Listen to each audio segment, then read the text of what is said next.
பரிசுத்த ஆவியால் நம்மை முத்திரை போட்டுக்கிறார். சரி, மூணாவது ஏன் முத்திரை போட்டிருக்கிறார் அப்படின்னு கேட்டால், அந்த புதிய சிருஷ்டிக்கு நடந்திருக்கிற வேலையும் விலையும் மேன்மையானது.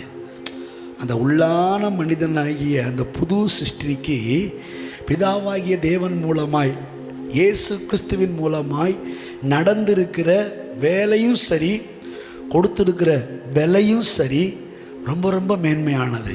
உலகத்தில் எவனும் பார்க்க முடியாத ஒரு பெரிய வேலையை தேவன் பார்த்திருக்கிறார் பாவிகளுக்காக. ஆமென். பாவிகளுக்காக, அதாவது நல்லவனுக்காக ஒருவன் ஒரு வேலையை பார்க்கலாம். பாவி நல்லவன்டா, அவனுக்கு ஏதாவது ஹெல்ப் பண்ணலாம், ஏதாவது பண்ணி அவனை காப்பாற்றி விடலாம் அப்படின்னு சொல்லிட்டு நல்லவனுக்காக ஒரு வேலை, சில வேலைகளை செஞ்சு அவனை காப்பாற்றலாம். ஆனால் கடவுள் எப்படிப்பட்ட ஆள்னா, நல்லவனுக்காக அவர் எந்த வேலையும் பார்க்கல, நீதிமானுக்காக ஒரு பெரிய வேலையை பார்க்கல. பைபிள் சொல்லுது, நாம் பாவிகளாக இருக்கும்போதே உலக தோற்றத்துக்கு முன்பதாகவே நம்மை குறித்து தேவன் திட்டமிட்டிருக்கிறார். நம்மை குறித்து சில காரியங்களை தீர்மானித்திருக்கிறார்.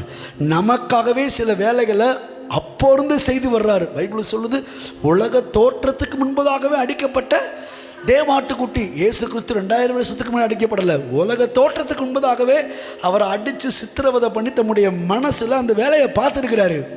அதனால என்ன பண்ணியிருக்கிறாரு? முத்திரை போட்டுக்கிறார். வேலை பெருசு, எல்லாம் சொல்லுவோம் வேலை பெருசு. நான் ஏற்கனவே சொன்னது போல் 2.5 மணி நேரம் படம் பார்க்குறோன்னா அந்த படத்துக்கு பின்னாடி மிக பெரிய வேலை நடந்திருக்கிறது.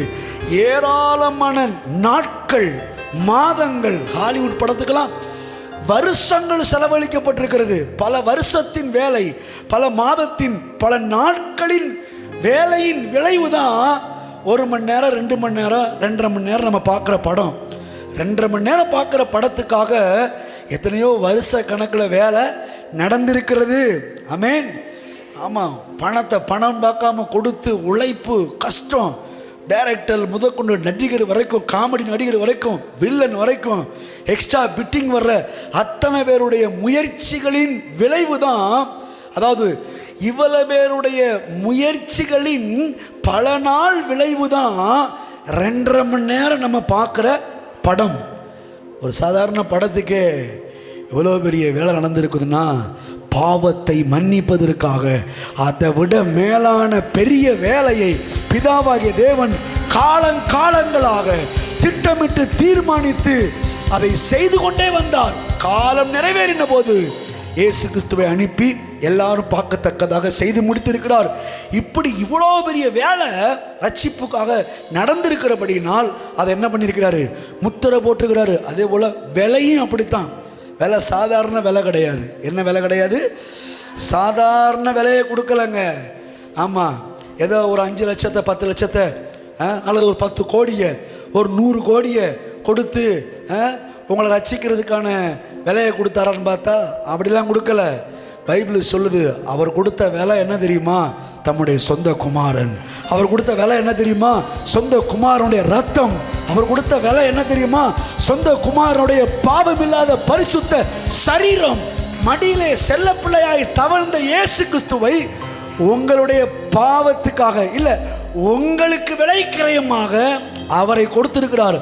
அதான் பைபிள் சொல்லுது, நீங்கள் வெள்ளியினாலும் பொன்னினாலும் அல்லது பணத்தினாலும் பொருளினாலும் சொத்துக்களினாலும் நீங்கள் மீட்கப்படாமல் விலையேற பெற்ற மாசற்ற குற்றம் இல்லாத பாவமே இல்லாத தேவாட்டுக்குட்டியாகிய இயேசு கிறிஸ்துவின் இரத்தத்தினால் நீங்கள் மீட்கப்பட்டிருக்கிறீர்களே.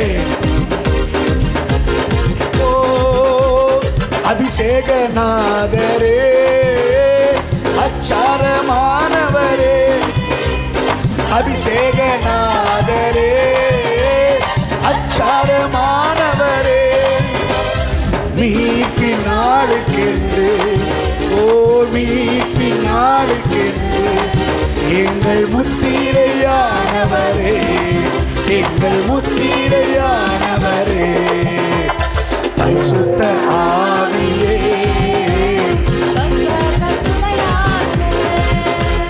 பரிசுத்த ஆவி,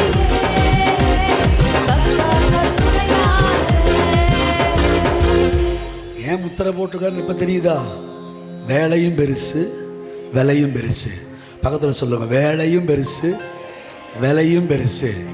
உங்களுக்கு கிடைச்ச பாவ மன்னிப்பு, உங்களுக்கு கிடைச்ச ரட்சிப்பு, உங்களுக்கு கிடைத்த புது சிருஷ்டிப்பு, அதற்கான வேலை பெருசு, விலையும் பெருசு.